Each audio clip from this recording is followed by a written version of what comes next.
हमारे साथ हमारे श्रीपाद लाल डागा जी मुंबई से जुड़े हैं और इनका संक्षिप्त परिचय मैं आपको देना चाहता हूँ। प्रभु जी बीकानेर से हैं, मूलतः राजस्थान से, और मुंबई में 44 सालों से मुंबई में चार्टर्ड अकाउंटेंट की प्रैक्टिस कर रहे हैं। बड़े ही विख्यात चार्टर्ड अकाउंटेंट हैं। और साथ में आपने देखा किस तरह से इनका रचनात्मक भी है।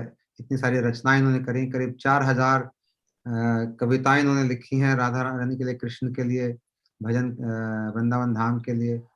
तो ये बड़ी अद्भुत बात मुझे लगती है, क्योंकि साधारणतः चार्टर्ड अकाउंटेंट गणित से उसका लेना देना होता है, और देखा जाता है कि गणित और पोइट्री साथ साथ जाते नहीं जनरली, क्योंकि जो लोग गणित में होते हैं, हिसाब में तेज होते हैं, वो पोएट्री तो अपनी उड़ान भरती है, उसमें कोई हिसाब नहीं होता, उसमें कोई एक्यूरेसी नहीं, उसमें तो बस हृदय की उड़ान होती है, तो जहां मर्जी ले जा सकती है। और उसका एकदम अपोजिट होता है ये चार्टर्ड अकाउंटेंट, जो कि एक चीज का परफेक्ट हिसाब होना चाहिए। तो ये प्रभु जी कैसे कर पाते, ये भी बड़ी अद्भुत बात है। मैं देख रहा हूँ इनकी पर्सनैलिटी में, इनके व्यक्तित्व में, कि चार्टर्ड अकाउंटेंट होते हुए इतने सुंदर कविता लिखते हैं और गाते भी हैं। अभी इन्होंने अपनी रचना को गा के सुनाया, जो इन्होंने गुरु जी को सुनाई थी। किस तरह से प्रार्थना कर रहे हैं कि मुझे वृंदावन धाम का वास मिले, राधा रानी के प्रति जो उन्होंने प्रार्थना करी। और उसके पहले भी बड़ी सुंदर इन्होंने श्री जयदेव गोस्वामी का जो मंगल गीत सुनाया, वो भी गुरुदेव को बहुत पसंद था, मंगल गीत। और वो तो हमारे जगन्नाथ जी को भी बहुत पसंद है। और मैं सुना कि जहाँ वो गाया जाता है, जगन्नाथ जी वहीं पर प्रकट हो जाते हैं उसको सुनने के लिए। तो ये बड़ा अच्छा लगा इनसे सुन के। तो प्रभु जी श्रील गुरुदेव से 2001 में सबसे पहले मिले, हमारी श्रीमती डॉक्टर मधु खंडेलवाल जी के थ्रू, जो कि उनके घर के पास ही रहती हैं, डाउनटाउन मुंबई में। और इन्होंने, जैसा कि मैंने कहा, करीब 4000 भजनों की रचनाएं करी हैं। इनमें से कुछ आज हम इनके मधुर कंठ से श्रवण भी करेंगे। और गुरुदेव इन सब भजनों को सुना भी करते थे बहुत सुंदर तरीके से, और उनको बड़ा आनंद आता था सुन के। और प्रभु जी को उन्होंने बहुत इस मामले में मार्गदर्शन भी किया। और इनका कहना है कि उनके मार्गदर्शन से इनकी लेखनी और भी निखर कर सामने आई, और बहुत सुंदर सुंदर रचनाएं ये कर पाए, जो कि तात्विक भी हैं और रसिक भी हैं। क्योंकि रचनाओं को करना और उसमें तत्व और रस को समावेश करना और उसको डालना, ये साधारण काम नहीं है। तो गुरुदेव की कृपा से और उनके मार्गदर्शन से प्रभु जी बहुत सुंदर तरीके से उन्होंने किया है। और इनको अक्सर ही संस्कार चैनल पे भी बुलाया जाता है, और भक्ति सागर टीवी चैनल जो है, इस पे भी प्रभु जी को बुलाया जाता है, जहाँ पे प्रभु जी अपने रचनाओं को गाते भी हैं और इनके गूढ़ अर्थ को भी उसका व्याख्यान भी देते हैं। तो हमारा सौभाग्य आज प्रभु जी से हम संपूर्ण रूप में सुनना चाहेंगे, विस्तार से, कैसे गुरु जी से मिले, कैसे इनके बचपन से इन्होंने ये भी, इनके बचपन के जो इनका घर का माहौल है, ये भी बड़ा भक्तिमय था। और इनके घर में राधा कृष्ण की जो पूजा है, इन्होंने बचपन से इनको देखने को मिली। तो उसी की आज हम वो परिपक्व रूप देख रहे हैं कि किस तरह से इतना सुंदर भजन कर रहे हैं प्रभु जी, और साथ में प्रोफेशनल भी अपना बड़ी अच्छी तरह से निभा रहे हैं। यह बड़ी अद्भुत कला है, जो सब लोग के लिए शायद कर पाना इतना आसान भी नहीं। मुंबई जैसे महानगर में रह के, डाउनटाउन में रह के, इतना बड़ा चार्टर्ड अकाउंटेंट्स की फर्म को चलाना, साथ ही अपने भजन साधन को भी ठीक रखना, और धाम से भी प्रेम रखना, गुरु वर्गों की भी सेवा करना, ये सबको साथ लेके चलना बड़ी अद्भुत कला इसके लिए चाहिए, और बड़ी समझदारी की जरूरत है। तो आज प्रभु जी को हम प्रणाम करते हैं और इनसे संपूर्ण सुनना चाहते हैं, कैसे आए, कैसे इनकी यात्रा रही गुरु जी के साथ। महाराज जी इनके घर में आके ठहरे भी, और अनेक कार्यक्रम वहाँ पे हुए, प्रेमपुरी आश्रम में मैं भी एक बार, मुझे भी सौभाग्य मिला वहाँ जाने का, शायद भागवत कथा थी या गुरु जी आए हुए थे। तो ये सभी बातों को हम सुनना चाहेंगे, मधुर मधुर स्मृतियों को, कैसे गुरु जी के घर में रहने पे क्या क्या बातें होती थी, महाराज जी से कहाँ महाराज जी बैठते थे, क्या क्या चर्चाएं होती थी, वो सब आज हम प्रभु जी से विस्तार से श्रवण करना चाहते हैं। प्रभु जी आप शुरू कर सकते हैं। धन्यवाद। अभी पद सुनाऊं या संस्मरण? जैसे आपकी इच्छा, थोड़ा संस्मरण सुना दीजिए, थोड़ा पद सुना दीजिए, ऐसे मिक्स करके चाहेंगे तो अच्छा रहेगा मेरे ख्याल। ठीक। तो आप, हाँ। मैं जो एक अगला भजन पद रचना सुना रहा हूँ, वो महाराज जी जब यहाँ तक थे मेरे घर पर, वो नित्य सुनते थे, ये उनको इतना प्रिय था ये, इसलिए ये उन्हीं की कृपा से कोई लिखा गया था। और इसके साथ मेरी बहुत स्मृतियां जुड़ी हुई है, आप लोग बहुत ध्यान से सुनिएगा। मैं अस्वस्थता के कारण थोड़ा इसको ऊंचा स्वर नहीं दे पाऊंगा, पर फिर भी आपको प्रयास करता हूँ अच्छी तरह सुनाने का। कुंजन कब बुलवाओगी, कुंजन कब बुलवाओगी, कुंजन कब बुलवाओगी,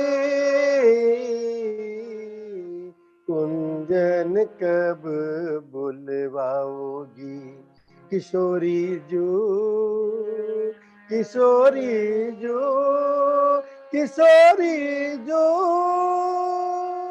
कुंजन कब बुलवाओगी,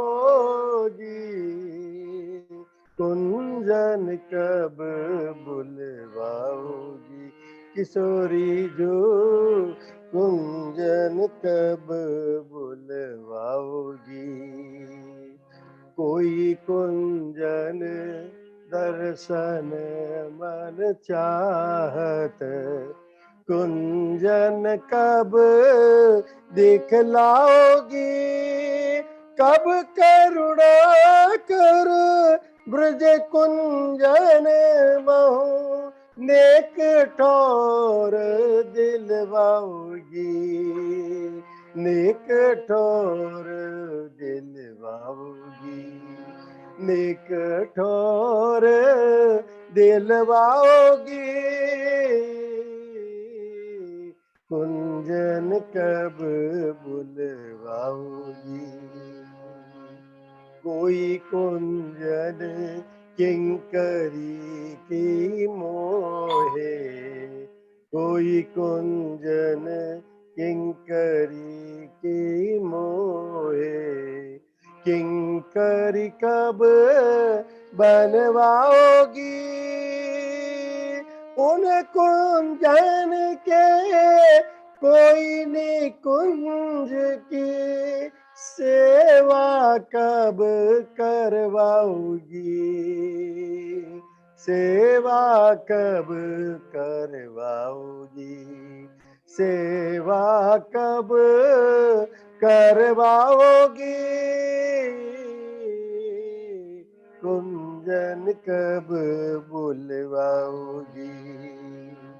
कोई कुंजन श्रृंगार करावन, कोई कुंजन श्रृंगार करावन, कलिया कब चुनवाओगी, कुंजन कुंज के लीला का कब परिकर कर अपनाओगी, परिकर कर अपनाओगी, परिकर कर अपनाओगी,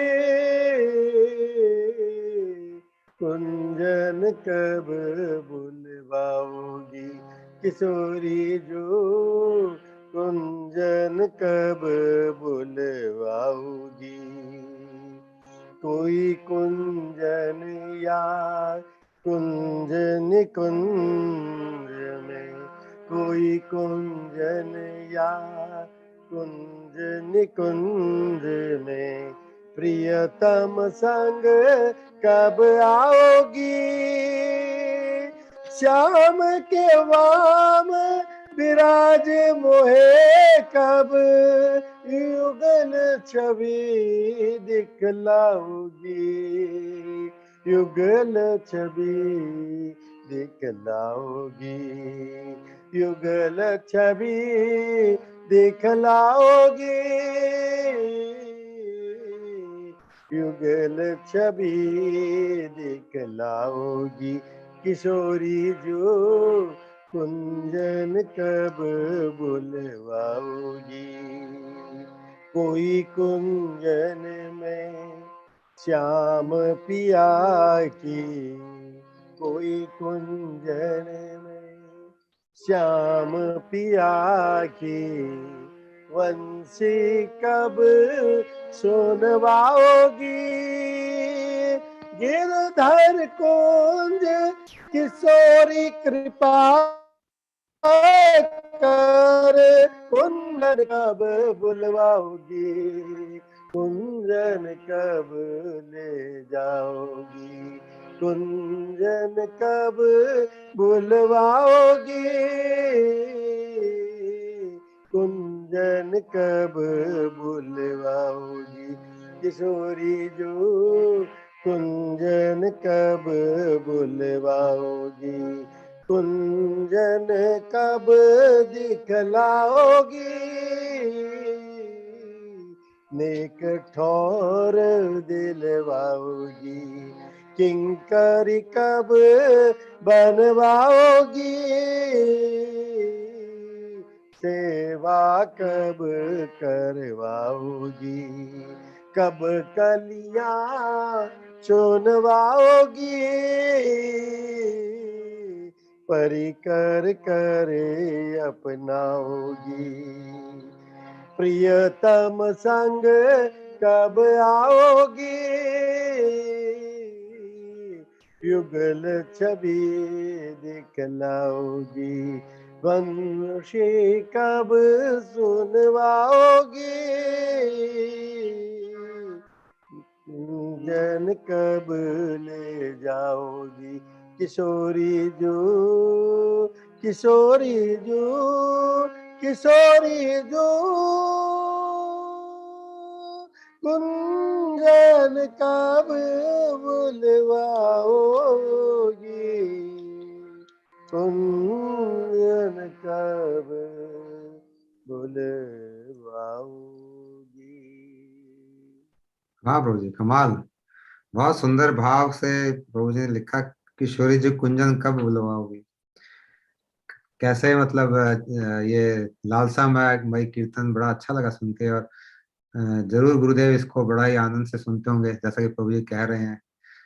क्या क्या सुंदर सुंदर प्रभु जी ने भाव लिखे, किंकरी कब बनवाओगी, सेवा कब करवाओगी, नेक ठोर दिलवाओगी, सब कलियां कब कलियां चुनवाओगी। यही सब तो सेवाएं मिलने वाली हैं इवेंचुअली, लास्ट में जाके अल्टीमेटली यही हम सबका अंत में यही होना है।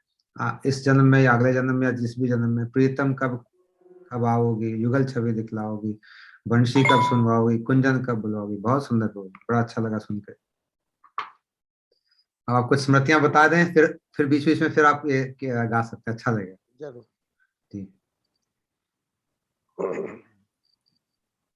जब प्रभु जी ने मुझे ये आदेश दिया कि महाराज जी की कुछ स्मृतियां सुनानी है, तो थोड़ी देर के लिए तो मुझे ऐसा लगा, क्या मेरे अंदर वो योग्यता है कि उनके बारे में कुछ कह सकूं। साक्षात मंजरी अवतार, प्रातः स्मरणीय, ऐसी महान विभूति कई वर्षों के बाद इस भूमि पर अवतरित होती है, और आप और हम जैसे जीवों को हृदय में एक वृंदावन भक्ति की लालसा उत्पन्न करने के लिए ही वो इस धराधाम पर अवतरित होते हैं। परम पूज्य महाराज जी, प्रातः स्मरणीय श्री नारायण गोस्वामी महाराज, उनका मेरा मिलना पहली बार सन 2001 में मेरी बड़ी प्रिय दीदी मधु दीदी उनके माध्यम से हुई। और मैं जैसे ही पहली बार उनसे मिला, तो ऐसा ही प्रथम दृष्टि में ऐसा लगा कि ये इस धराधाम की विभूति नहीं, कोई और धाम की विभूति है, गोलोक धाम की विभूति है। प्रथम दृष्टि में ही मैं उनके चरणों में इतना नतमस्तक हो गया कि मैं अपने उस समय जो अंदर तरंगे उठी उसका मैं शब्दों में वर्णन नहीं कर सकता हूं, वो वर्णनातीत है।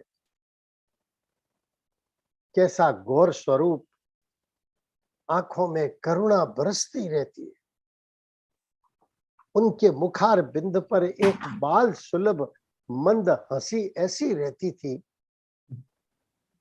कि आपके अंदर चाहे कितनी भी वेदना हो, कोई भी संताप हो, कोई भी पीड़ा हो, एक बार तो उनको देखते ही वो पीड़ा विस्मृत हो जाती और उनकी बरसती करुणा में अवगाहन करते ही मन प्रफुल्लित होके एक अलग डिवाइन आनंद से भर जाता।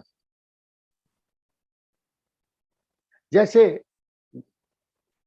गर्गाचार्य जी ने भगवान कृष्ण का नाम करण करते समय कहा था कि वो सभी को आकृष्ट करते हैं, इसलिए उनका नाम कृष्ण है। मैं कहता हूं मेरा तो ये अनुभव है कि महाराज जी प्रथम दृष्टया सभी को अपनी ओर आकर्षित कर लेते थे। ऐसा उनके मुखारबिंद में, उनके व्यक्तित्व में वो शक्ति थी, अलौकिक शक्ति थी। ये मुझे अनुभव हुआ और मैंने जब पहली बार देखा, उनके चरणों में साष्टांग दंडवत प्रणाम किया। मेरा परिचय मधु दीदी ने उनसे करवाया और मुझे ऐसा लग रहा था कि वो जैसे जैसे मधु दीदी बता रही थी, वो साथ साथ में वो उस बातों को पुनरावृत्ति कर रहे थे और जैसे उनके मुख से मुझे मेरा नाम सुनाई दिया, मुझे लगा मेरे माता पिता ने मेरा नाम जो रखा वो उनके मुखारबिंद से आते ही मैं धन्य हो गया, कृतार्थ हो गया। इतना सुंदर तरीके से प्यार से वो नाम लिया। और जब मधु दीदी का परिचय समाप्त हो गया, तब उन्होंने ऊपर से नीचे तक मुझे देखा और जो उनकी दृष्टि ऊपर से नीचे तक मेरे ऊपर गई, मैं उसे उस समय जो अनुभव कर रहा था कि मानो कोई एक तरंग प्रवाहित हो रही है उनकी दृष्टि के माध्यम से। मैं चुपचाप एक कोने में बैठ गया जहां उनसे पहली बार मिला।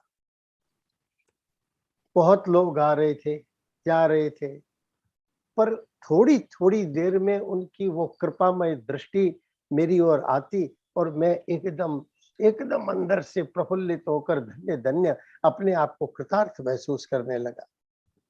मैं तो निरंतर उनके चरणों की और उनके मुखार बिंद की ओर देखता था। उस प्रथम मिलन में ही मेरा हृदय पूरी श्रद्धा से भर गया। अंदर मानो कोई श्रद्धा की सरिता फूट पड़ी है।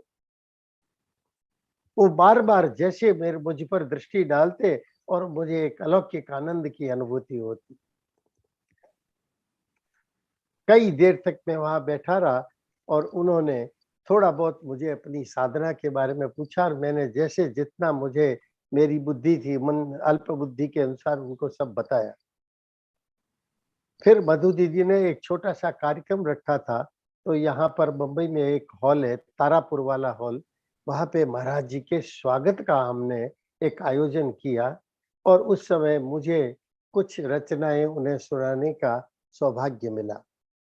वहां पर महाराज जी पधारे और ऐसा पूरा सभागार खचाखच भर गया और उन जो रचनाएं सुनी, उन्होंने उन्हीं रचनाओं में से कोई विषय उठा के इतना सुंदर उसकी व्याख्या की कि शायद मैं स्वयं नहीं समझ रहा था कि उस उन रचनाओं की इतनी सुंदर व्याख्या भी हो सकती है।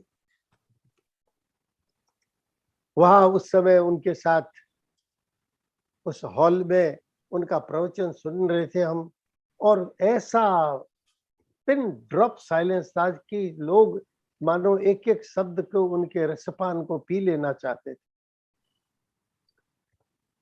उनके बाद उनका वहां से वृंदावन जाना हुआ और कुछ दिनों बाद मैं भी वृंदावन गया और वहां पर मैं उनसे पुनः एक बार रूप सनातन गौड़िया मठ जो वृंदावन में है, वहां उनसे भेंट हुई। मैं सबसे पहले वृंदावन जाने के बाद उसी मठ में पहुंच गया और महाराज जी ऊपर के कमरे में थे। मुझे पहले तो शायद मना कर दिया था, नीचे के विश्राम कर रहे हैं, बाकी जब मेरा नाम मैंने ऊपर बुलवाया तो उसी समय माधव महाराज ने बोल के मुझे बुला लिया और ये मेरा सौभाग्य था, मुझे वहां पर भी उनसे खूब चर्चा करने का अवसर मिला। पर वहां पर उन्होंने मुझे दो तीन बातें कही कि साधना को आगे बढ़ाना चाहते हो तो श्रीमद् भागवत का अध्ययन करो। श्रीमद् भागवत में सब कुछ, ऐसा कुछ भी नहीं है जो श्रीमद् भागवत में नहीं है, अतः वहां पर तुम कैसे ही करके बंबई में एक श्रीमद् भागवत के पठन का आयोजन करो। मैंने उनकी आज्ञा शिरोधार्य की और यहाँ आकर उसके आयोजन की मैंने व्यवस्था मधु दीदी, सपना दीदी से मिलके वो व्यवस्था करने का प्रयास किया। खैर मैं तो क्या प्रयास करता, प्रयास तो या तो महाराज जी स्वयं कर रहे थे, उनकी आज्ञा थी, और या प्रभु राधा रानी कर रही थी। पर वो हो गया। और प्रेमपुरी आश्रम आप लोग जो जानते हो, नहीं तो उनके लिए बता दूं कि बंबई का एक ऐसा सुंदर सत्संग का स्थल है कि वहां पे 5-6 माला का एक भवन है, जिसमें हर माले पे कोई न कोई सत्संग का आयोजन होता है। आप कभी भी चले जाओ, हर माले पे चले जाओ, जहां आपको ज्यादा रुचि लगे वहां बैठ जाओ। सवेरे और शाम को दोनों समय संत समागम, कथा, हरि कथा, सत्संग, कीर्तन खूब होता रहता है वहां। वो कहा, वो व्यवस्था करने का की, और उसके बाद में मुझे फिर वृंदावन जाने की इच्छा हुई, और मुझे नहीं मालूम था कि महाराज जी उस समय कहाँ थे। तो मैं राधा दामोदर मंदिर में गया। राधा दामोदर मंदिर में इतनी भीड़ कि मुझे लगा क्या बात है, आज दर्शन नहीं हो रहे, कि दर्शन नहीं होंगे। इतने विदेशी भी थे, यहाँ के भक्त भी थे। और जब वो राधा दामोदर के मंदिर के निकट में देखा तो मुझे माधव महाराज के कंधे पे हाथ रखे हुए महाराज जी दिखाई। और मैं तो देखते ही अभिभूत हो गया। मैं को ये इनके भक्तगणों की भीड़ है, और कोई भीड़ नहीं है। और मुझे आश्चर्य ये हुआ जब कि वो राधा दामोदर के मंदिर के ठाकुर जी के स्वरूप के निकट, विग्रह के निकट खड़े थे, और वहां से उन्होंने मुझे देख लिया इतनी भीड़ में, और इशारा करके बुलाया। अब मुझे लगा किसी और को बुला रहे हैं। मैं कई देर खड़ा रहा, तो फिर उन्होंने माधव महाराज से कहा, उन्होंने आवाज दे के बुलाया, और बुला के मुझे वहां मंदिर से एक माला ली और मुझे दी। मुझे इतना आनंद आया, इतना आनंद आया। और वहां पर फिर वो बोले मुझे कि यहाँ इमली तल्ला के पास के मठ में आप आइए, वहां चर्चा करेंगे। मैं वहां गया, मुझे नहीं मालूम था वहां महाराज जी इमली तल्ला के पास में एक जगह है, वहां विराजमान थे उस समय। वहां गया तो उन्होंने पूरा मेरे से पूछा क्या क्या तैयारी हो रही है, कितना प्रचार किया है, तो कौन सी जगह है, सब चीजों का पूछा, सब व्यवस्था के बारे में पूरी जानकारी ली। जब मैंने पूरी बता दी तो फिर मैंने थोड़ा साहस बटोर के उनसे कहा, मैं कहा, महाराज जी आपकी आज्ञा को मैंने सिरोधार्य करके क्रियान्वित कर दी है, और प्रचार प्रसार भी भगवान की कृपा से, आपके आशीर्वाद से खूब हो रहा है। पर मेरा एक हृदय से निवेदन है। तो उन्होंने तत्काल बोला, बोलो संकोच क्यों करते हो, बोलो। मैंने कहा महाराज जी आप पधारो तो सोने में सुहागा लग जाएगा। बहुत बढ़िया। तो बड़े जोर से हंसने लगे। बोले मेरा स्वास्थ्य अनुकूल नहीं है। मैं आपके स्वास्थ्य के ऊपर कुछ नहीं कहूंगा, परंतु उस श्रीमद् भागवत में जो मैंने आपकी आज्ञा से किया है, आपकी उपस्थिति वैसे तो रहेगी, परंतु आप अगर आए तो आप सोचिए कितने लोगों का कल्याण होगा, कितने लोगों का। मुझे आश्चर्य तो तब हुआ कि एक क्षण में उन्होंने स्वीकृति दे दी। और खाली स्वीकृति नहीं दी, उन्हें उन्होंने माधव महाराज से नोट करने का बोल दिया। अब मैं हम लोग बड़े प्रसन्न हुए, हमारी मधु जी भी प्रसन्न हुई, हम भी प्रसन्न हुए बहुत। पर हुआ क्या, उसके थोड़े दिन पहले महाराज जी का स्वास्थ्य कुछ ज्यादा बिगड़ गया। इतना ज्यादा बिगड़ गया कि अब संदेह होने लगा। कथा करने के लिए तो तीर्थ महाराज और महाराज जी ने सबको भेज दिया, ध्यान रख के, इतनी अस्वस्थता में भी ध्यान रख के उन्होंने कीर्तनकारों को सबको, और रसानंद प्रभु को, तीर्थ महाराज को, सबको भेज दिया। पर हमारी आंखें तो किसी और की प्रतीक्षा कर रही। तब सुनने में आया कि महाराज जी का स्वास्थ्य बहुत ज्यादा खराब है, और वो दिल्ली के किसी अस्पताल में आईसीयू में। हमने आशा छोड़ दी, और ये लगने लगा कि इस हालत में हम कह भी नहीं सकते। पर मुझे और आपको आश्चर्य ये होगा, उस अस्पताल के आईसीयू के डॉक्टर से हट करके छुट्टी ली, और उन्होंने कहा मैंने गिरधर को बंबई में वचन दिया है, मैं जाऊंगा। हाँ, जय हो। और वो आए, वो आए। अरे हमारी तो खुशी का कोई ठिकाना नहीं, कितने सैकड़ों लोग एयरपोर्ट पहुंच गए। और उस समय फिर मैंने निवेदन किया था, हमारे घर पे तो हमारे घर पे व्यवस्था खूब अच्छी तरह से, जितनी हम कर सकते थे, उनके योग्य व्यवस्था तो क्या कर सकते थे, बाकी वो व्यवस्था कर दी। महाराज जी को लेकर मैं स्वयं गाड़ी चला के लेके आया। और कैसी बाल सुलभ बात कर लेते थे वो, कि वहां पे एक हमारे बॉम्बे में एक सी लिंक है, उसके ऊपर से आए तो मुझे बोला ये बिना आधार का पुल है। मैं क्यों नहीं महाराज, आधार तो है, बाकी तारों का आधार है। तो कि ये समुद्र हरे कृष्णा प्रभु जी, आवाज आ रही है आपको? है। आपकी आवाज कट गई थी बीच में थोड़ी देर के लिए। आधार, वो आधार का बता रहे थे आप, लिंक लिंक ब्रिज जो है, उसके बाद बताइए। हाँ, वो बिना आधार का एक पुल है यहाँ जी पर, जी जिसे सी लिंक कहते हैं। जी। तो उन्होंने ये पूछा कि ये क्या समुद्र पे बिना आधार का बना हुआ है? मैं क्यों, हाँ ये बिना आधार का है, परंतु तारों से खींचा हुआ है। कहने का तात्पर्य वो बाल सुलभ जिज्ञासा उनकी थी। और जब मैं घर पे आया तो इतना यहाँ पे भक्तों का जमावड़ा था नीचे, कोई झांझ लिए, कोई करताल लिए, कोई मजीरा लिए, सब कीर्तन करने लगे और जय जयकार करने लगे। हम लोग ऊपर आए तो ऊपर सब लोग आ गए, मैं तो किसी को मना नहीं किया। महाराज जी लिफ्ट में आए, लोग 7 माला दौड़ के चढ़ के आ गए, और इतने लोग घर में आ गए कि हमारे समझ में नहीं आता हम करे क्या। महाराज जी को माधव महाराज अंदर ले जाना चाहते थे क्योंकि वो स्वस्थ नहीं थे, परंतु वो वहीं मेरे बाहर इसी जगह पे जहां मैं बैठा हूँ, इसी सोफे पे आके बैठ गए, नहीं अंदर नहीं जाएंगे। सबसे मिले, और सबसे मिले, और फिर यहाँ 4 दिन 5 दिन रहे, और कथा की पूरी अच्छी तरह से कथा की।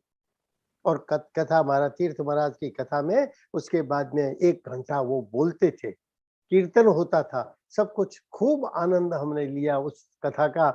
इतना आनंद लिया महाराज जी का, और विशेषकर मुझे व्यक्तिगत रूप से तो इतना लाभ मिला कि वो जब यहाँ घर पे रहे थे घर पे रहे थे, तो उनके साथ में उनके जो सचिव भी थे, सब लोग, माधव महाराज भी थे और भी थे, उनको भी यही महाराज जी ने अपने घर के पास ठहरा लिया था। एक ब्रह्मचारी जो थे वो उनके सारे कार्यक्रम को ब्रजनाथ क्या, प्रभु। है? ब्रजनाथ प्रभु। ब्रजनाथ प्रभु, वो उनके सारे कार्यक्रमों का उसी रात को लेट तक बैठकर ब्रजनाथ प्रभु सारा करते थे। वो उनका यूट्यूब पे डालना, लिंक पे डालना, सब जगह डाल देते थे वो। और हम लोग बाहर, सारे परिवार वाले बाहर सो जाते थे हॉल में।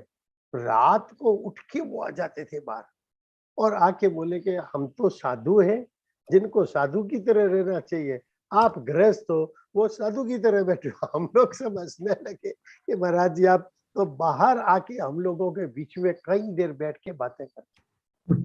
सवेरे वो, उनको थोड़ी घूमने की आदत थी, तो छत पर चले जाते थे, और छत पर जाने के बाद में वो घूमते थे, तो मेरे कंधे पर हाथ रखकर, वो छत पर, काफी बड़ी छत है हमारी, चक्कर लगाते थे।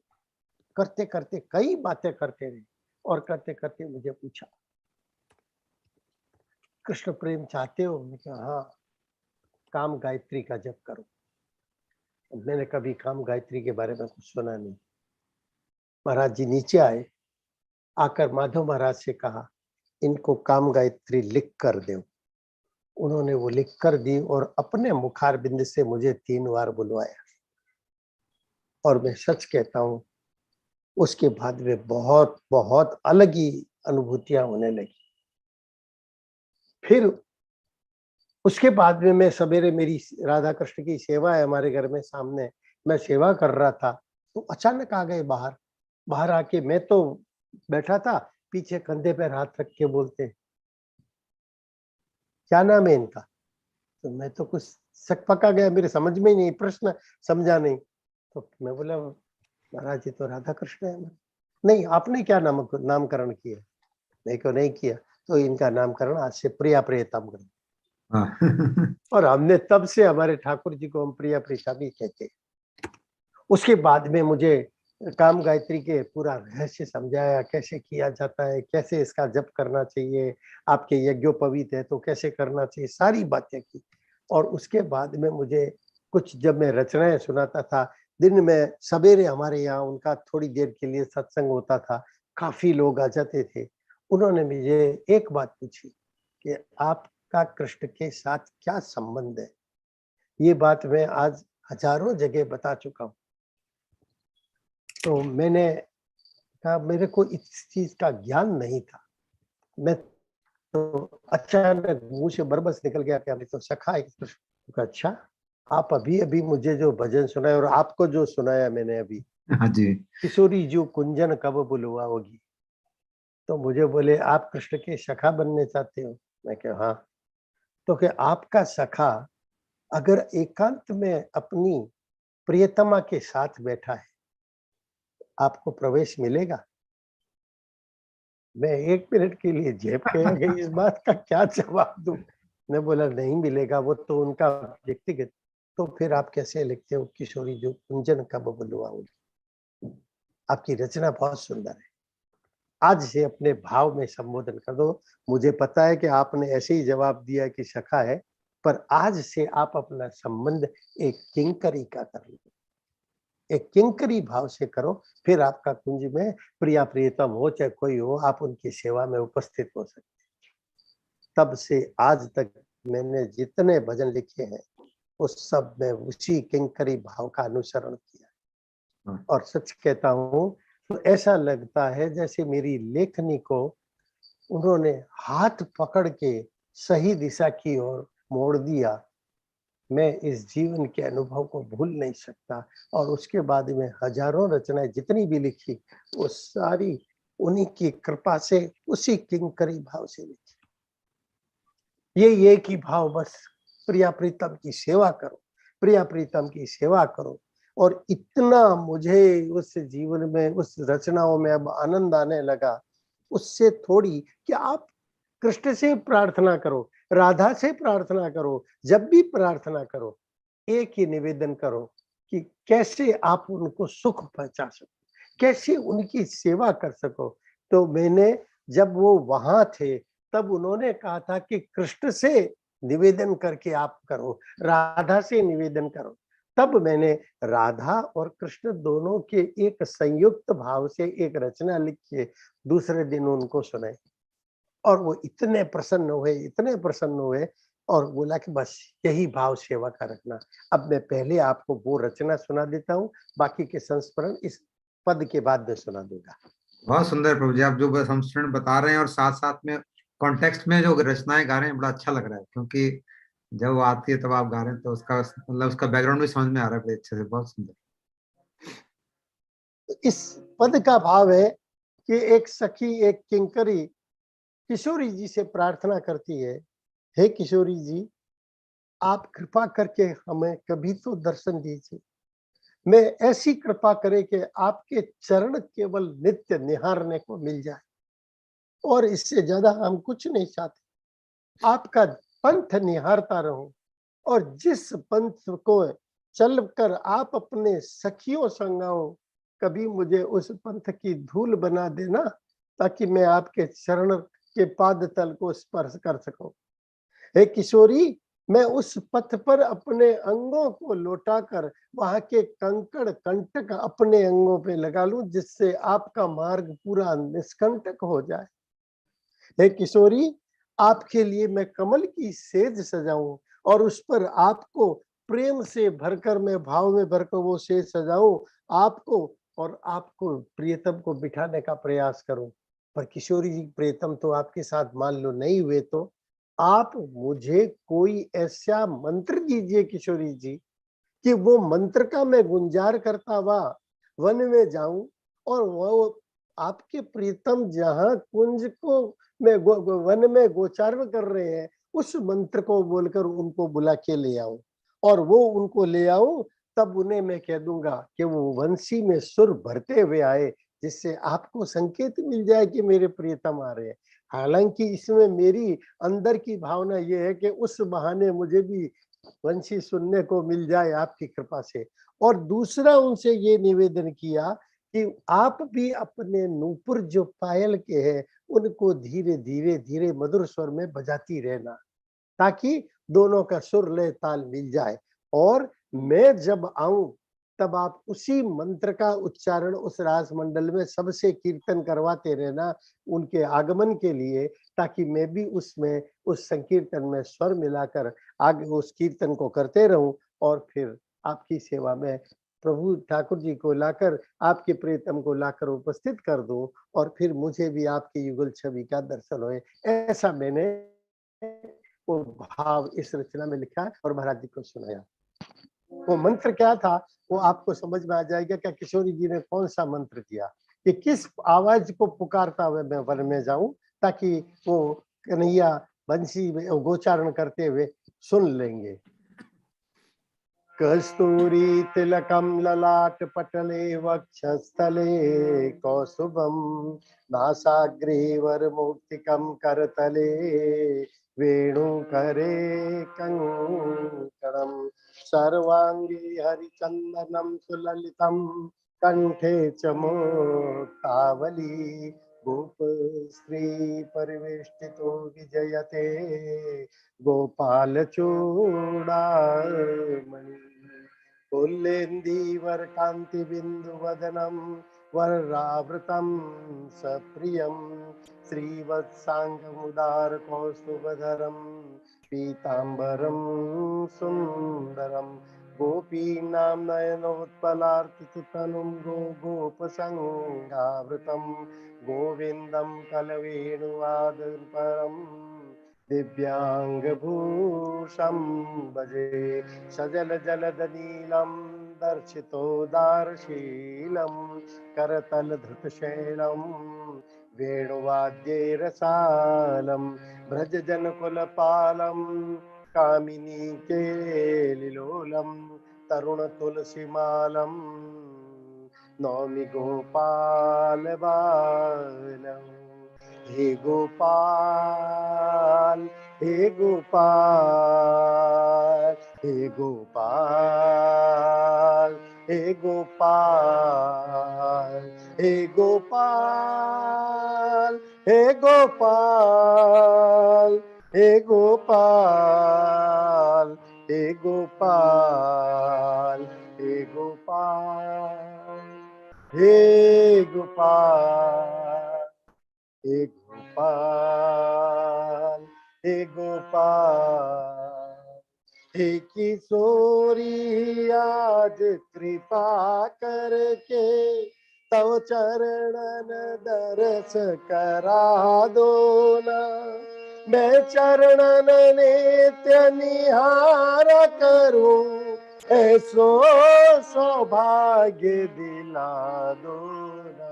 हे गोपाल हे गोपाल हे गोपाल हे गोपाल कोई कुंजन पंथ निहार करो वो कुंजन पंथ दिखा दो ना, जिस पथ पर सखियन संग आओ उस पंथ की धूल बना दो ना। हे गोपाल हे गोपाल हे गोपाल हे गोपाल उस पथ पर अंग लौटाता रहूं निष्कंटक पंथ करा दो ना, कर पल्लव पधराऊं कमलन कर तल तव चरण धरा दो ना। हे गोपाल हे गोपाल हे गोपाल हे गोपाल हे गोपाल हे गोपाल हे गोपाल हे गोपाल कमलन की सेज सजाऊं मैं पूरे प्रेम को भाव भरा दो ना, गोपाल को वन सो ले आऊं गोपाल को वन सो ले आऊं ऐसो कोई मंत्र सिखा दो ना। हे गोपाल हे गोपाल हे गोपाल हे गोपाल हे गोपाल हे गोपाल हे गोपाल हे गोपाल हे गोपाल हे गोपाल, हे गोपाल, हे गोपाल, कर थाम पिया को ले आओ, कर थाम पिया को ले आओ, तब तक तुम रास रचा दो ना, वंशी सुर भरते वे आवे, वंशी सुर भरते वे आवे, नूपुर झनकार सुना दो ना, हे गोपाल, हे गोपाल, हे गोपाल, हे गोपाल, नूपुर रव मधुरो मधुरो सुना, उनको मदमत करा दो ना, तुम भी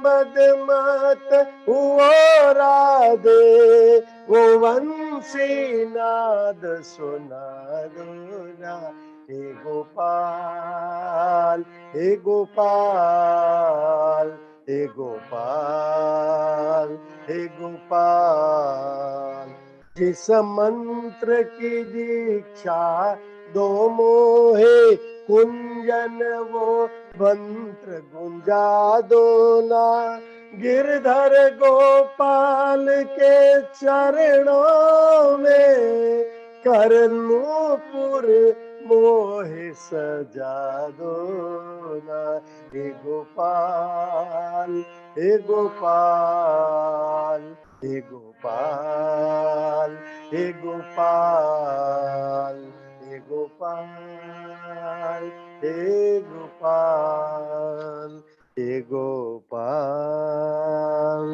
हे गोपाल। बहुत सुंदर प्रभु जी, बहुत सुंदर, अद्भुत। मैं तो हैरान हूँ कि आप अपना काम कैसे कर पाते हो चार्टर्ड अकाउंटेंट का, ऐसे भाव में रहने के बाद।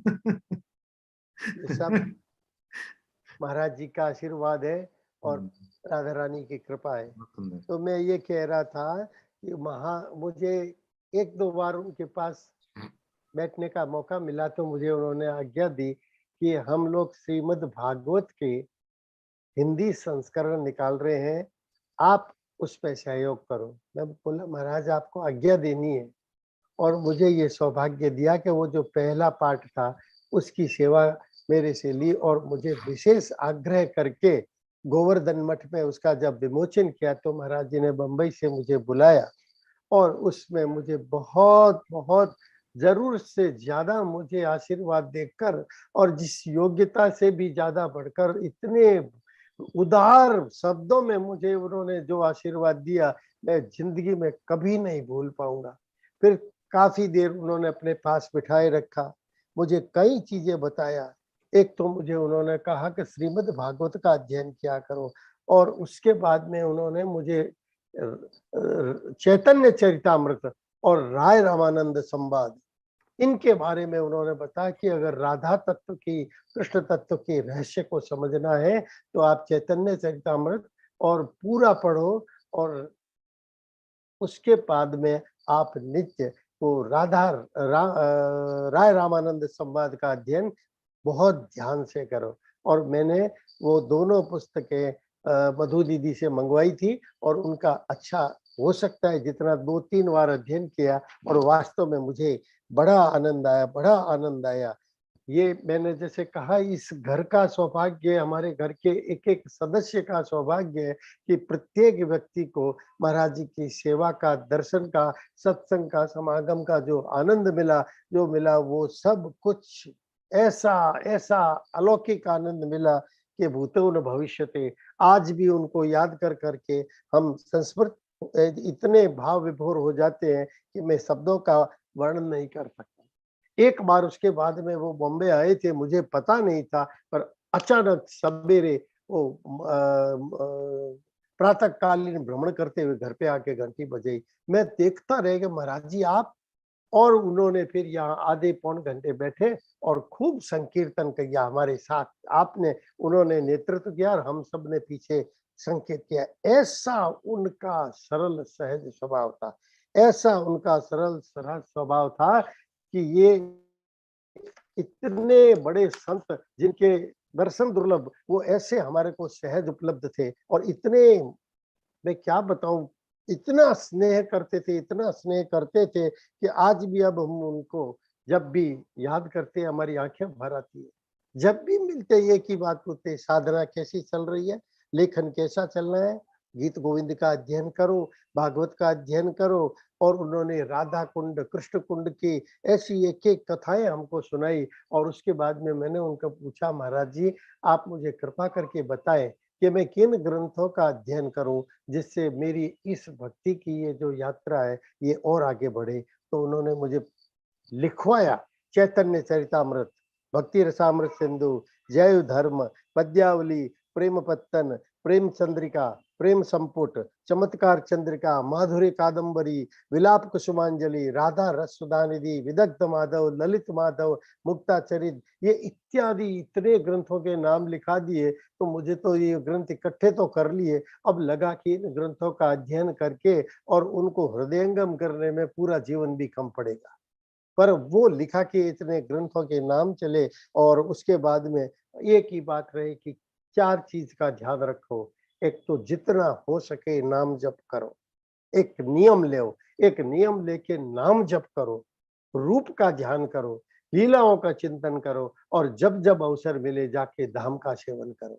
नाम, रूप, लीला, धाम, ये चारों चीजों के लिए उन्होंने कहा। तो मैंने एकदम विनोद में एक दिन कह दिया, महाराज जी हम तो कहाँ यहाँ बंबई में फंसे हैं, ऐसे आशीर्वाद दीजिए कि हम भी वृंदावन चले जाए। तो बोले देखो, रिजर्व बैंक सब जगह नहीं होती, स्टेट बैंक सब जगह नहीं होती, बाकी उनकी ब्रांच होती है। राधा रानी ने आपको बंबई ब्रांच में, आपको मधु को बंबई ब्रांच दे रखी है, इसलिए आप जो कार्य कर रहे हो प्रचार प्रसार का वो बहुत अच्छा कर रहे हो, करते रहो, ठाकुर जी आपकी प्रार्थना जरूर सुनेंगे। क्या क्या बहुत बातें हैं और इतने उनके संस्मरण है, इतनी बार उनका मिलने का मौका मिला। और जब भी मैं उन्हें देखता था, कैसा भी स्वास्थ्य हो, एक टेबल थी, उस टेबल के ऊपर लिखते रहते थे, वो प्रूफ संशोधन करते थे, कुछ सुधार विचारों में करते थे और खूब ग्रंथ मेरे को नाम लिखवा के मुझे दिए। अब ऐसे इतने तो वो जैसे हरि अनंत, हरि कथा अनंत है, वैसे महाराज जी के संस्मरण अनंत है। और उनके बारे में मैं और कहूँ, एक पद आपको सुनाऊंगा और उसके बाद में मेरे शब्दों को विराम दूंगा। एक रचना आपको और सुनाऊंगा, वो भी एक समर्पण की और ऐसी कुंजों की भाव की से है, वो मैं आपको सुना के। कि एक सखी है, वो रोज विचार करती है, मंदिर जाती है, दर्शन करने जाती है। और एक हमेशा होती है कि बहनें जब मंदिर में जाती है तो केवल ठाकुर जी का दर्शन नहीं करती है, वो ध्यान भी रखती है कि कौन आज नहीं आई है। और उस अपनी सहेलियों को पूछ लेती है दूसरे दिन, तू नहीं आई, ऐसा पूछ लेते हैं। तो ये भाव से मुझे आया कि एक सखी दूसरी सखी से पूछती है कि तू आजकल मंदिर नहीं आती है। तो उस वो सखी कहती है कि क्यों नहीं आती हो, उसका कारण बताती है।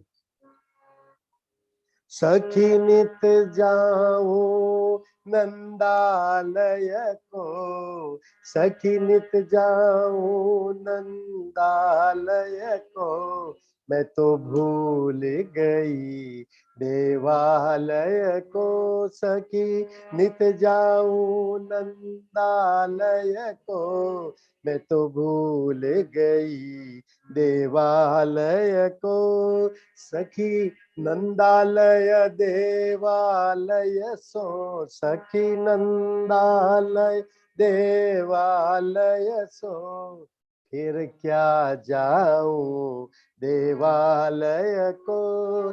सखी नित जाऊं नंदालय को, मैं तो भूल गई देवालय को। हे सखी, ऐसा नहीं है मैं देवालय के लिए रवाना नहीं होती हूँ, यमुना जल लेके सब सामग्री लेके जाते रवाना होती हूँ। पर क्या होता है, सखी जल जमुना को नित लाऊं, नहलाऊं यसुमती लालन को, अभिषेक करा मस्तक धारू, कछु मुख में लो चरणामृत को सखी नित जाऊं नंदालय को। मैं तो भूल गई देवालय को, सखी केसर चंदन घिस लाऊं, वो भाल सजाऊं लालन को। सखी केसर चंदन घिस लाऊं, वो भाल सजाऊं लालन को। जो शेष रहे केसर चंदन, जो शेष रहे केसर चंदन, वो आप धराऊं बालन को।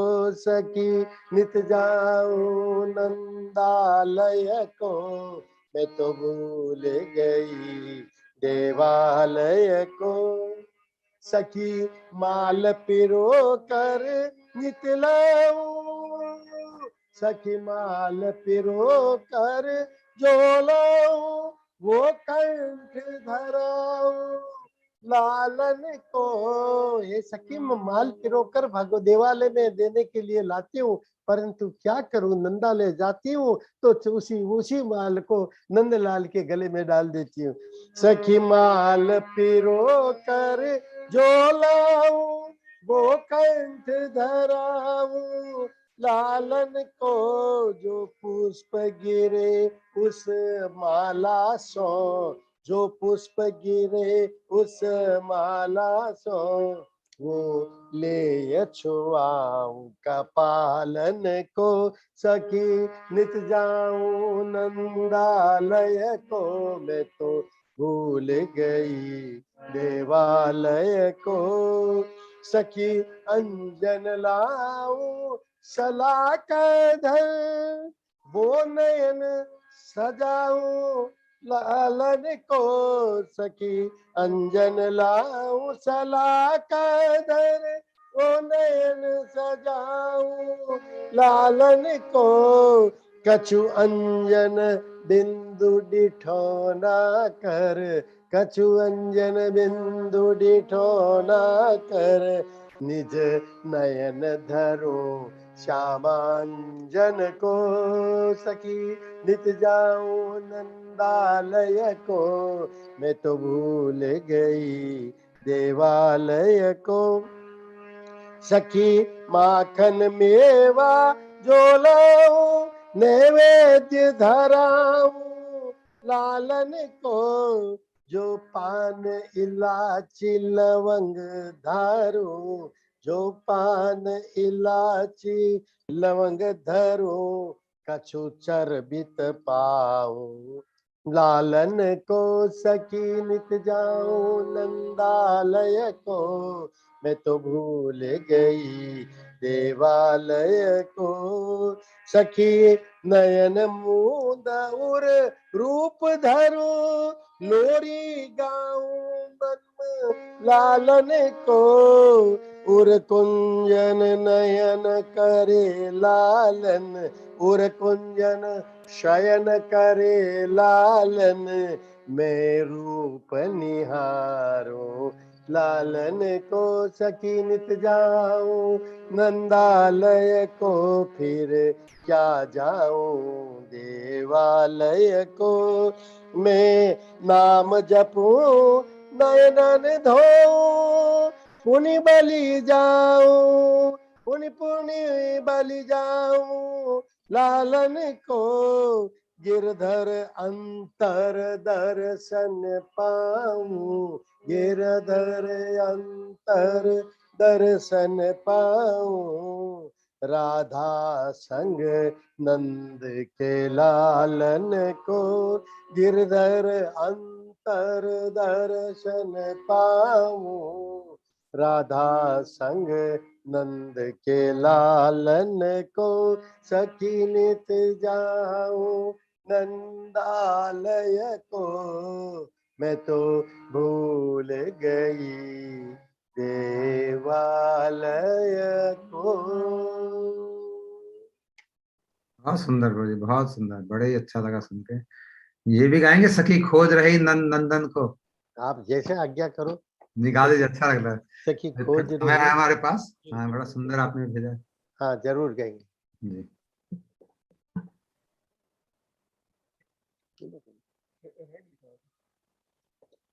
पूरा आपने तो ब्रज रस भर रखा है इनमें, कविताओं में, बहुत सुंदर सुंदर। ये सब महाराज जी की कृपा है। हाँ। ये जितने आप सुन रहे हैं ना, वो लेखनी की दिशा मोड़ने के बाद के भजन। अच्छा, पहले के दूसरी तरह के हैं। थोड़े अलग है। जैसे मैंने एक लोरी लिखी है, लोगों हाँ। को बहुत पसंद आती है कि किस प्रकार यशोदा लोरी सुलाती थी। आप आज्ञा करें तो महाराज जी को भी बहुत अच्छी लगी थी। आप आज्ञा करेंगे तो वो लोरी अंत में जरूर सुनाऊंगा। ठीक ठीक ठीक।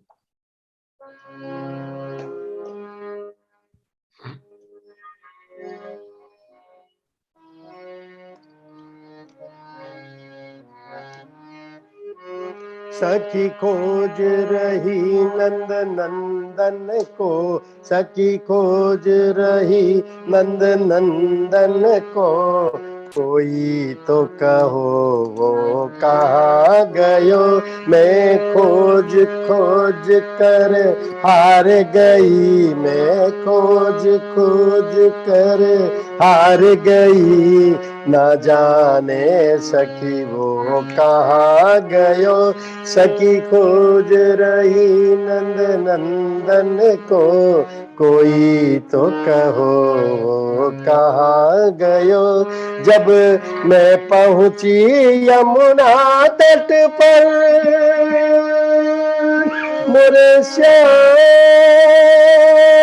मोरे श्याम, जब मैं पहुंची यमुना तट पर, सखियन बोली वो अब ही गयो, जब मैं पहुंची मधुवन सजनी, जब मैं पहुंची मधुवन सजनी, कोई तो कहो गिरिराज गयो, गजरी तो कही बोली सजनी, कोई न कहो गिरिराज गयो, सखी खोज रही नंद नंदन को, कोई तो कहो कहाँ गयो। गिरि गोवर्धन में दौड़ी गई। जब सखी ने कहा कि वो गोवर्धन की तरफ अभी अभी गया, तो सखी गोवर्धन की ओर दौड़ी और वहां जाके भी पुकारा, सखी गिरि गोवर्धन दौड़ी गई, पायो वो तो गऊ ले गयो, सखी गिरि गोवर्धन में दौड़ी गई, पायो वो गौवन ले गयो, नंद गांव की राह जब गई मैं, नंद गांव की राह जब गई मैं, गोरज धन सकल थमाय गयो। मैं नंदगांव पहुंची तब तक गोरज जो उड़ती थी शाम के समय वो पूरी थम गई, अर्थात उसे घर पहुंचे हुए थोड़ा समय हो गया।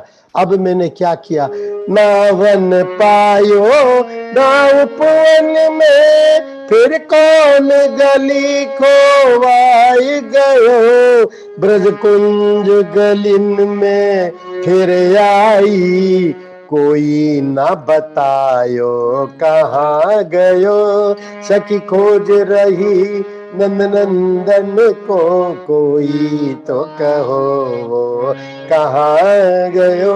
मैं भोर तेत उत डोल रही, चित को सब चैन खोवाई गयो, तरसत तरसत नैना सूखे, तरसत तरसत नैना सूखे, नैनों में नीर भराय गयो, सखी खोज रही उन नंदन को, कोई तो कहो कहाँ गयो, कोई तो कृपा करके कह दो, सतचित आनंद घन कहाँ गयो, मैं रह न सकूं दर्शन के बिन, मैं रह न सकूं दर्शन के बिन ब्रज को नयनानंद कहाँ गयो। सखी खोज रही नंद नंदन को, कोई तो कहो कहाँ गयो। तब एक सखी मिली और उसने बताया, सुन सजनी काहे भटक रही, जब काहुन जाने कहाँ गयो। गिरधर बस ठौर बची एक ही, गिरधर बस ठौर बची एक ही। जित राधा जो वो वहाँ गयो, गिरधर बस ठौर बची एक ही। जित राधा जो वो वहाँ गयो।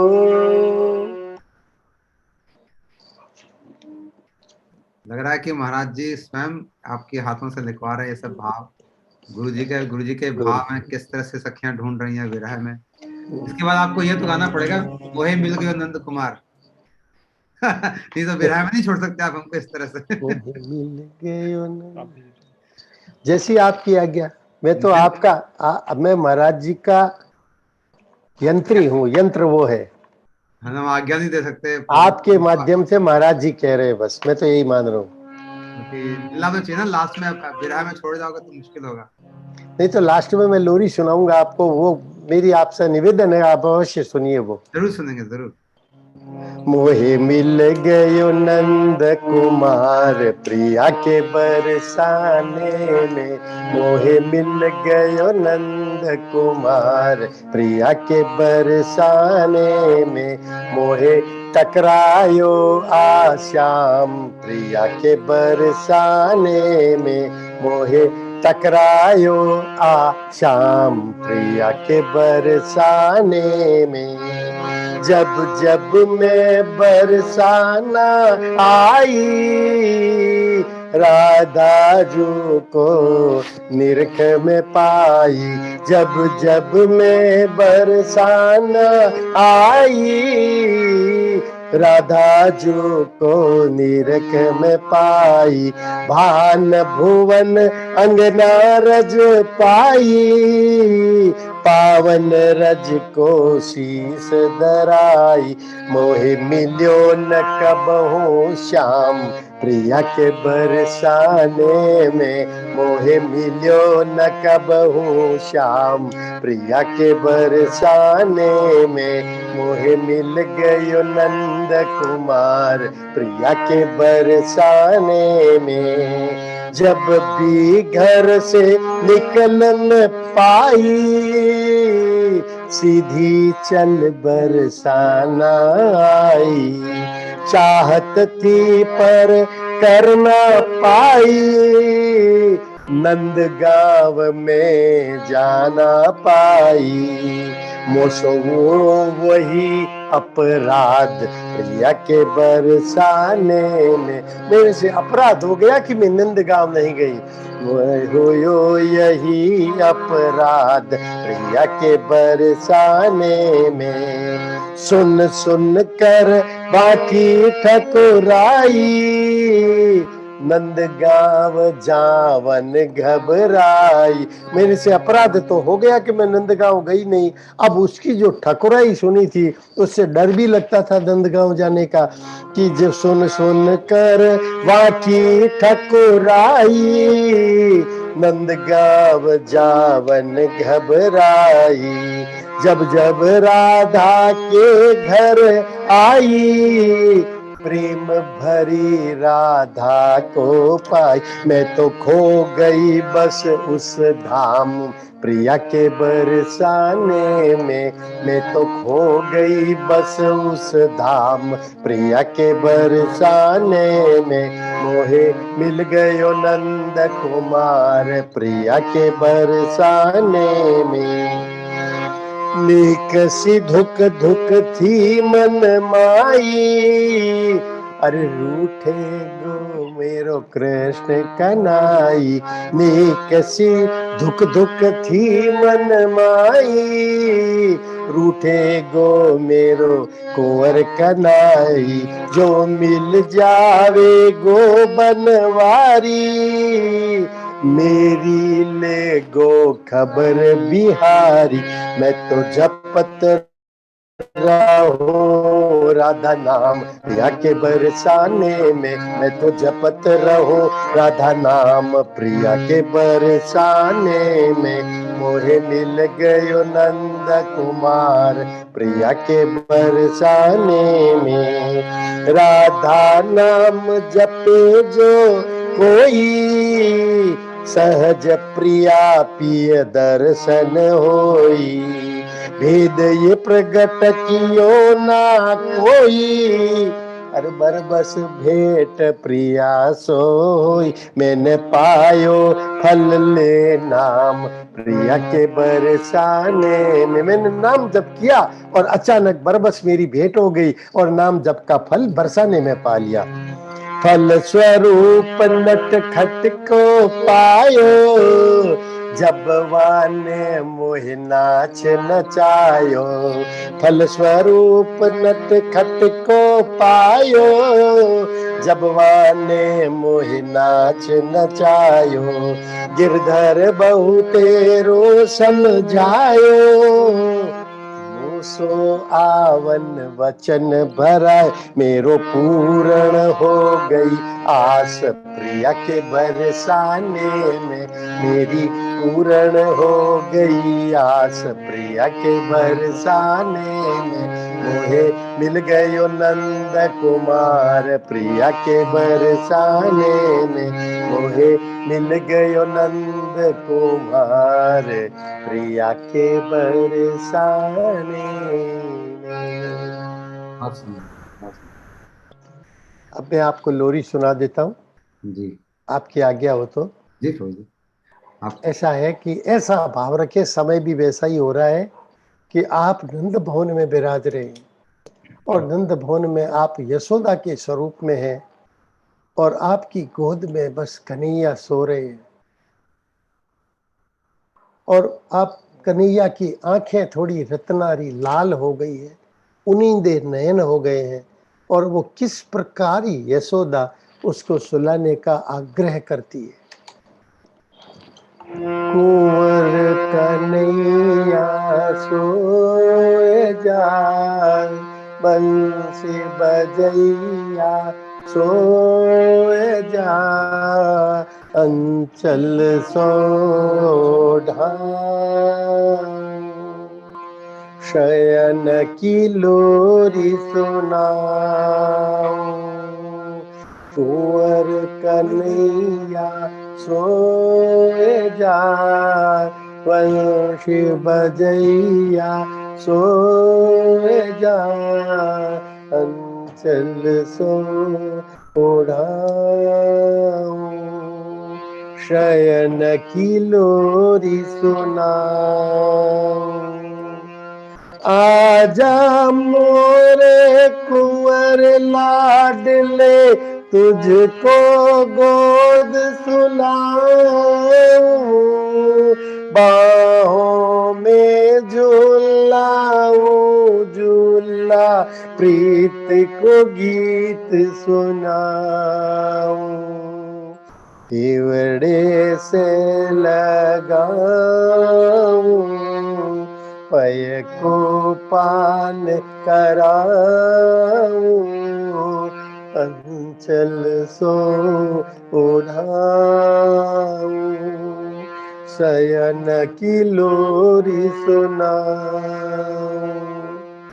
चंदन के पलंग पर रेशम डोर कसाऊं,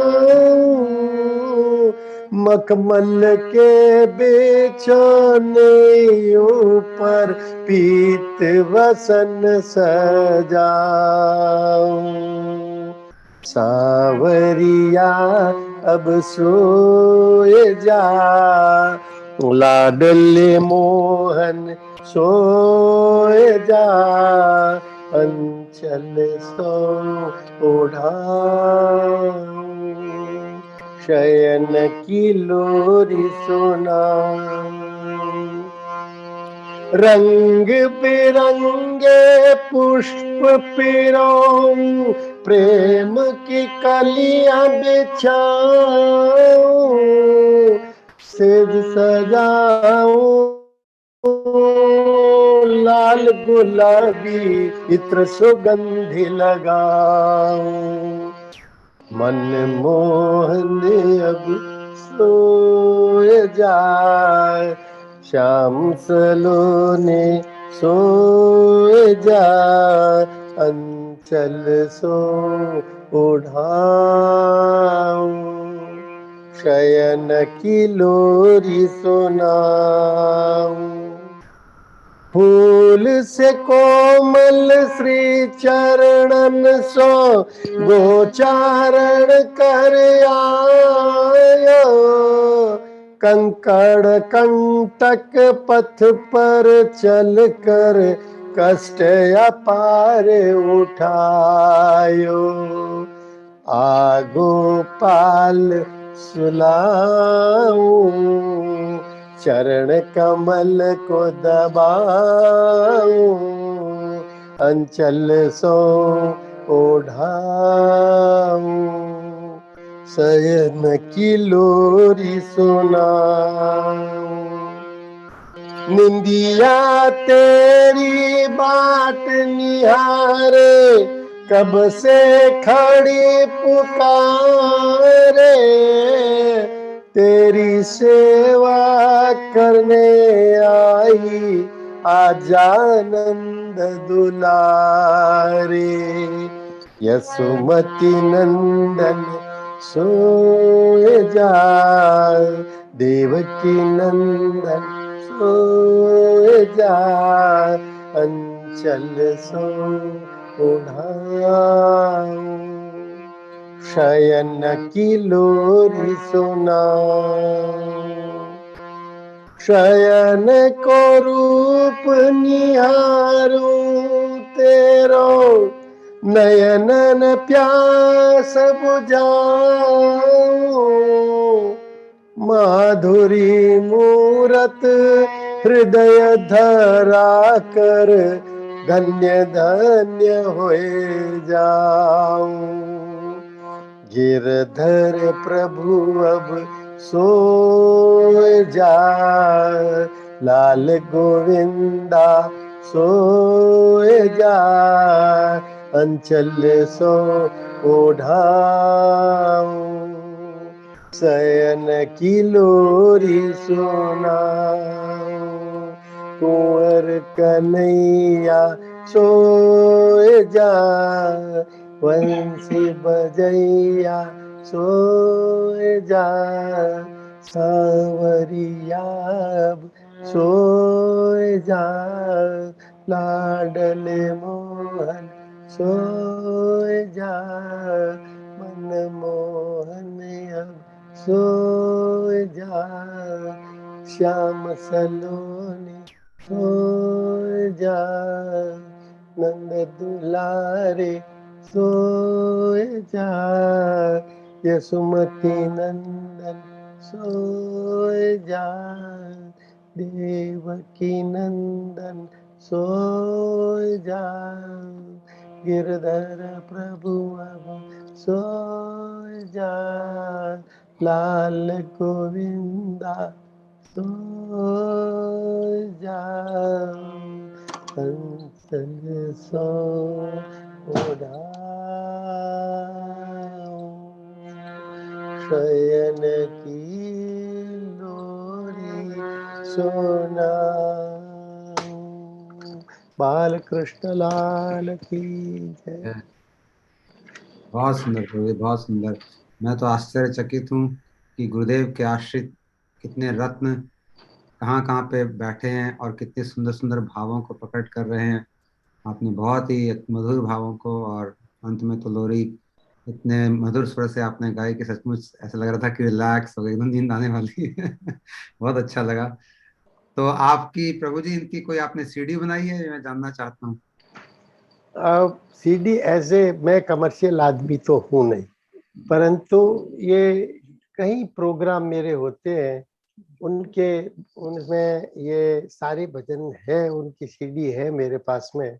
और वैसे मैं एक बता दूं कि महाराज जी की कृपा से, उनके आशीर्वाद से प्रत्येक रविवार को जूम पर मेरा सत्संग होता है, जिसमें मैं बहुत वर्षों से कर रहा हूँ। और अभी हाल ही में उद्धव प्रसंग चल रहा है, और उद्धव प्रसंग में केवल अभी तक 4 रविवार में उद्धव नंद बाबा उद्धव यशोदा संवाद भी अभी तक पूरा नहीं हुआ है।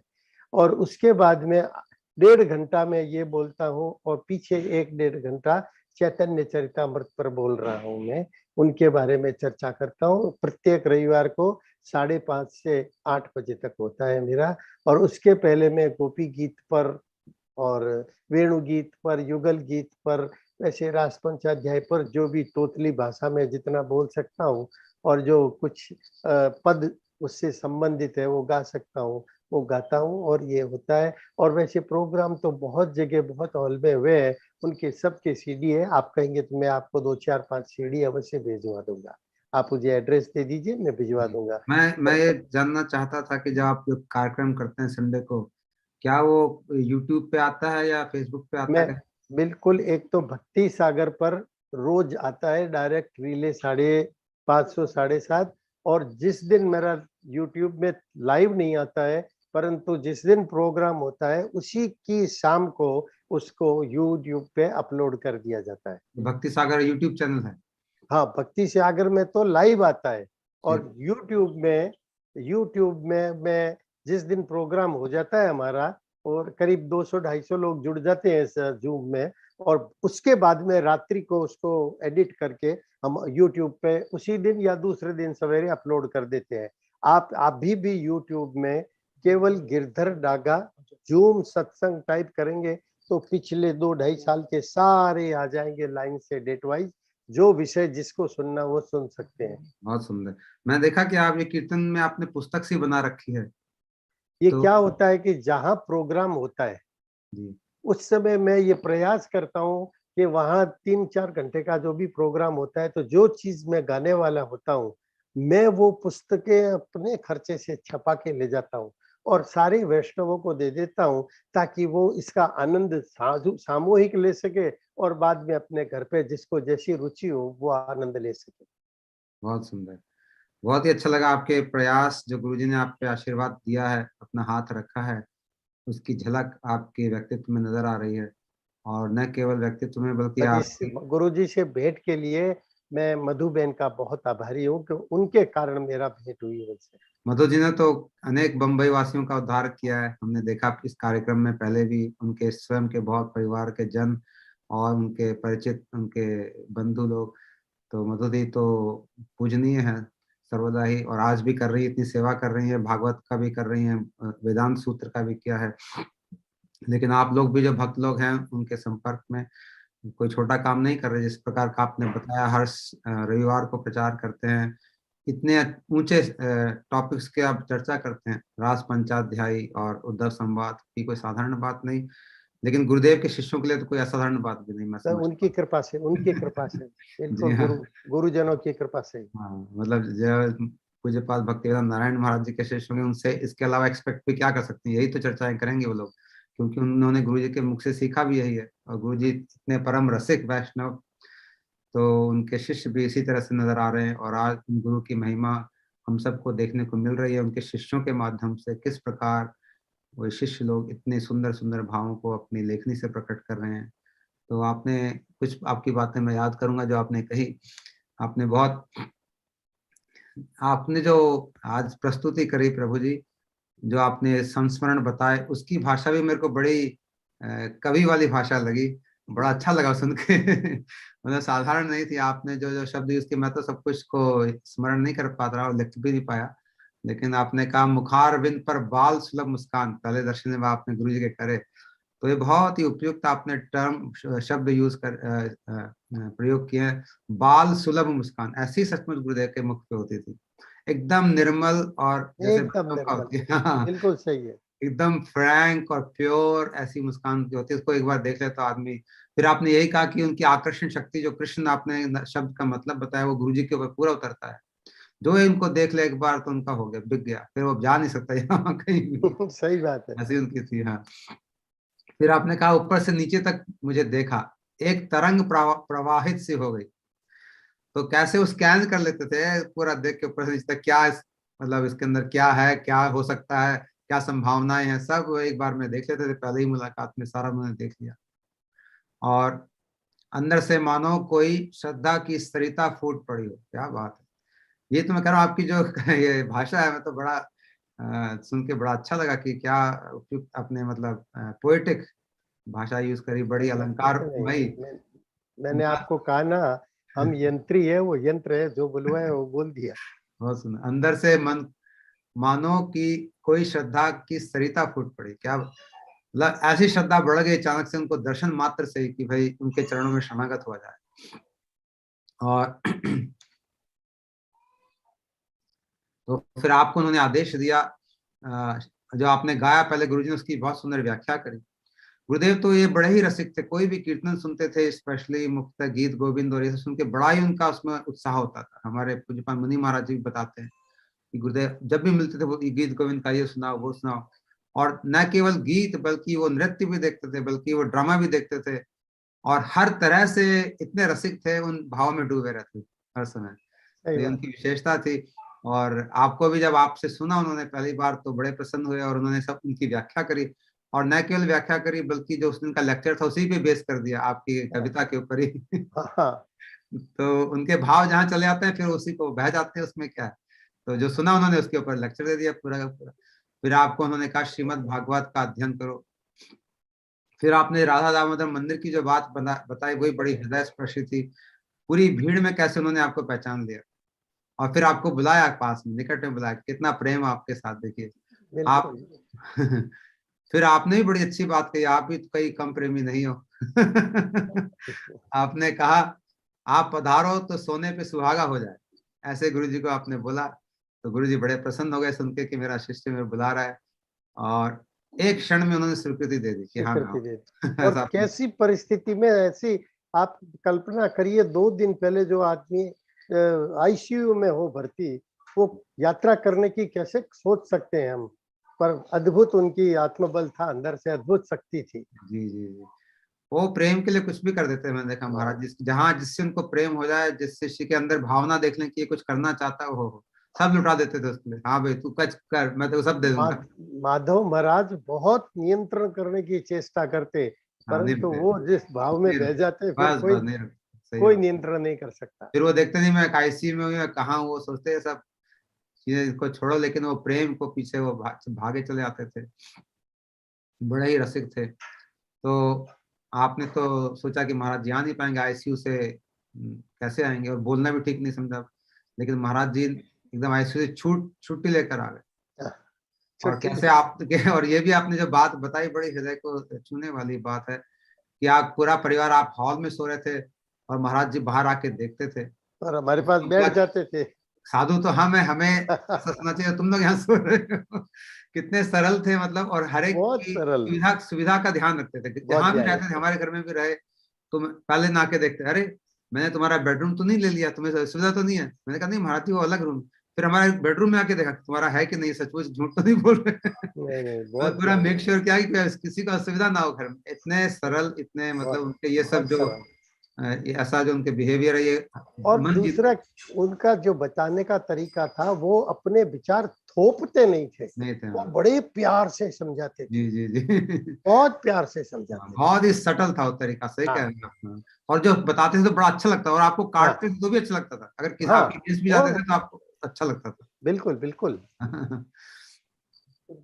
तो और उसके बाद जब आप अपनी प्रार्थना कर रहे थे ठाकुर जी के सामने तो गुरुदेव आ गए और आपसे पूछा क्या नाम है इनका। तो आपने कहा भैया नाम तो कभी सोचा नहीं हमने, राधा कृष्ण। तो गुरु जी ने बड़ा मीठा नाम रख दिया, प्रिया प्रिया पे। प्रीतम। तो आप हमें प्रिया प्रीतम के भी दर्शन जाग रहे हैं कि अभी उनको चैन दे दिया नहीं आपने। नहीं, अभी आप करेंगे। जी जी, तो उनके दर्शन करेंगे आखिर में। प्रिया हाँ। प्रीतम जी के जो गुरुदेव के नाम मैं दिया गया गुरुदेव के मैं कारण। मैं आपको, अगर एक क्षण आप रुको तो मैं भी दर्शन करवा जी देता जी हूँ। ठीक है, करा दीजिए, अच्छा प्रभु रहेगा। इन लेट जावट। क्या मंदिर की लाइट चल रही है? जय हो प्रिया प्रियतम। वाह, काफी भव्य मंदिर आपने बना रखा है, काफी बड़ा मंदिर। जय आपको।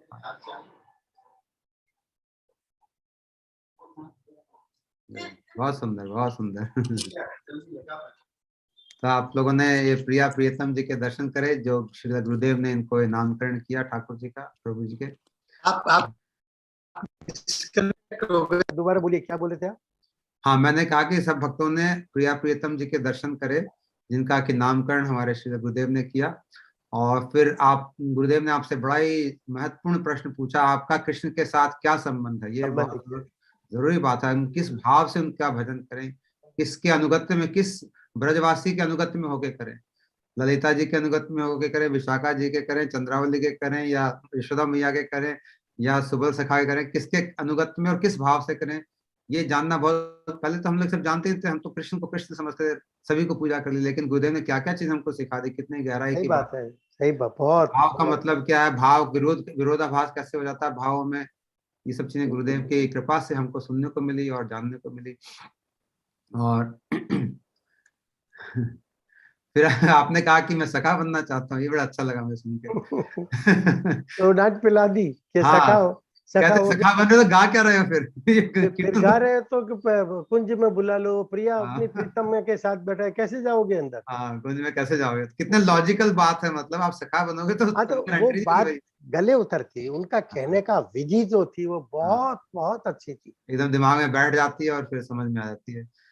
तो आपने कहा किंकरी भाव, मेरी लेखनी को उन्होंने हाथ पकड़ के सही दिशा में मोड़ दिया, ऐसा आपने कहा। हम्म। तो वो जो तो हमको सुनने को मिल रहा है, जो आपने अभी गा के दिखा सुनाया हमको, तो गुरुदेव की उसमें छाप, उनका सिग्नेचर उसमें नजर आता है, सुनाई देता है आपके मुख से जो हमने सुना। तो ये एकदम ठीक बात है। और फिर उन्होंने कहा कैसे उनको सुख पहुंचा सकते हो, इसके बारे में आप लिखे, उन प्रिया प्रियतम को हम कैसे कोई सेवा करके सुख पहुंचा सके। और आपने फिर हिंदी में भागवत सेवा की, बहुत आशीर्वाद, उदार शब्दों से आशीर्वाद दिया आपको वहां बुला के धाम में। और चैतन्य चरितमृत आपको पढ़ने को बोला, राय रामानुज संवाद अध्ययन करो, कैसे आपको पर्सनल गाइडेंस दिया गुरुजी ने, ये बड़ी अच्छी मतलब सुनने बहुत में लगा। सौभाग्य की बात है। हाँ, कितना आपको ध्यान से उन्होंने पाला पोसा और आपको दिशा दी, आपको मोल्ड किया, और फिर कितने सारे ग्रंथों की लिस्ट बना के चले। हाँ, आपने सही कहा, अगर इनको सबको पढ़ के समझ लिया तो भैया जीवन क्या, कई जीवन भी लग सकते हैं। कई जीवन लग सकते हैं। हाँ, तो अच्छा लगा बहुत। और फिर उन्होंने लास्ट आखिर में आपने कहा, प्रभु जी रिजर्व बैंक तो सब जगह नहीं होता। जब आपने धाम में जाने की इच्छा करी तो गुरुजी ने यही कहा कि रिजर्व बैंक तो एक ही पूरे भारत में है, लेकिन उसकी शाखाएं हर जगह होती हैं। तो आप मुंबई शाखा में रहो और वहां पे सेवा करो, जो आप आज भी कर रहे हैं, बड़े ही सुंदर तरीके से उनकी प्रचार कर रहे हैं, उनकी भावों में डूबे हुए हैं, उनको अपनी लेखनी से सबके सामने ले जा रहे हैं, और अद्भुत गुरु सेवा में आप लगे हुए हैं। आपको दर्शन करके, आपकी वाणी को श्रवण करके, आपके गीतों को श्रवण करके, आपके भावों को सुन के, जो आपने लेखनी के माध्यम से प्रकट किए हैं, आज हमारा मन बड़ा गदगद हो रहा है, तो बड़ा अच्छा लगा सुन के। और सभी भक्त लोग मुझे आशा अवश्य बड़े प्रसन्न हुए होंगे। और आप जैसे शिष्यों को देख के गुरुदेव की महिमा कुछ कुछ हमें थोड़ी थोड़ी किरण मात्र नजर आने लगती है, कि गुरुदेव ने कैसे कैसे लोगों पे कृपा करके, कैसे कैसे हीरो को इधर उधर बिखेर रखा है, न केवल फिर भारत। नहीं रखा है, ऐसे नहीं, नहीं, नहीं।